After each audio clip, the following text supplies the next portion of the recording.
বীরভূমে লাভপুরে 4 বিশিষ্ট ডাক্তারের নামে 4টি রাস্তার নামকরণ। বীরভূম জেলার লাভপুরে 4 জন বিশিষ্ট চিকিৎসকের স্মৃতিকে সম্মান জানিয়ে 4টি গুরুত্বপূর্ণ রাস্তার নামকরণ করা হলো, যার উদ্বোধন করেন লাভপুরের বিধায়ক অভিজিৎ সিনহা, যারা আজীবন নিঃস্বার্থভাবে মানুষের সেবা করেছেন। তাদের মধ্যে 3 জন প্রয়াত ডক্টর বঙ্কিমচন্দ্র মুখোপাধ্যায়, ডক্টর প্রিয়জিৎ চ্যাটার্জি এবং ডক্টর সৌমিত্র চন্দ্র। তাদের নামে যথাক্রমে লাভপুর বাগানবাড়ি থেকে লক্ষ্মীতলা রেল স্টেশন থেকে বুড়িকালীতলা এবং চিলড্রেন পার্ক থেকে পুরাতন বাসস্ট্যান্ড পর্যন্ত রাস্তার নামকরণ করা হয়েছে। এছাড়াও এখনও 98 বছর বয়সে নিঃস্বার্থভাবে চিকিৎসা করে চলা জীবন্ত কিংবদন্তি ডক্টর সুকুমার চন্দ্রের নামে ষষ্ঠীনগর মোড় থেকে ফুল্লরাতলা পর্যন্ত রাস্তার নামকরণ করা হয়েছে। তিনি তারাশঙ্কর বন্দ্যোপাধ্যায়ের সাহিত্যেও উল্লেখিত। এই নামকরণ উপলক্ষে লাভপুর বীরভূম সংস্কৃতি বাহিনী প্রাঙ্গণে এক অনুষ্ঠান আয়োজিত হয়। উপস্থিত ছিলেন লাভপুরের বিধায়ক অভিজিৎ সিনহা, ডক্টর সুকুমার চন্দ্রের স্ত্রী মোনালিসা চন্দ্র ও অন্যান্য গণ্যমান্য ব্যক্তিবর্গ।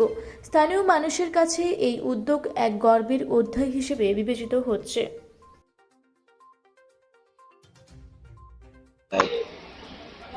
আজকে লাভপুরের 4 জন কৃতি সন্তান, যারা প্রত্যেকেই স্বনামধন্য ডাক্তারবাবু, তাদের মধ্যে একজন জীবন্ত কিংবদন্তি ডক্টর সুকুমার চন্দ্র, যাকে আমরা সকলেই বিশুবাবু বলে জানি।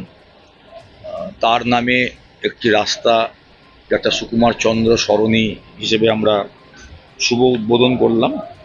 সেই সঙ্গে সঙ্গে ডাক্তার বঙ্কিমচন্দ্র মুখোপাধ্যায় সরণি, ডাক্তার প্রিয়জিৎ চ্যাটার্জি সরণি এবং ডক্টর সৌমিত্র চন্দ্র সরণি। 4 জনের মধ্যে 3 জন ডাক্তারবাবু আমাদেরকে ছেড়ে চলে গেছেন, যার মধ্যে 2 জনের অকাল প্রয়াণ হয়েছে, অল্প বয়সে ছেড়ে চলে গেছেন। আমাদের সাথে তাদের পরিবারের সকলে আছেন। তো একটা অত্যন্ত আবেগ ঘন মুহূর্ত, দুঃখ, কষ্ট, বেদনার মধ্যে দিয়ে আমরা এটা করলাম। কিন্তু একটা আনন্দ এটাই যে আগামী প্রজন্ম অন্তত মনে রাখবেন এই ডাক্তারবাবুদের, যারা মনে করলে লাভপুরকে হয়তো ভুলে যেতে পারতেন, কারণ তাদের কাছে অনেক প্রাচুর্যের হাতছানি ছিল, অর্থের হাতছানি ছিল, কিন্তু তারা তাদের প্রফেশন অনুযায়ী হয়তো কলকাতায় প্র্যাকটিস করতে হয়েছে, যারা আধুনিক কালের ডাক্তারবাবু, কিন্তু তারা গ্রামকে ভালোবাসেন, তারা গ্রামকে ভুলে যাননি, তারা নিজের শিকড়কে ভুলে যাননি। লাভপুরের মানুষের প্রতি তাদের ভালোবাসা, টান, আবেগ, মমত্ব, মানসিকতা দারুণ জায়গায় ছিল। লাভপুরের মানুষ ফোন করলে তারা সঙ্গে সঙ্গে বলতেন, এসো, চিকিৎসা সংক্রান্ত ব্যাপারে যা সহযোগিতা করা করব।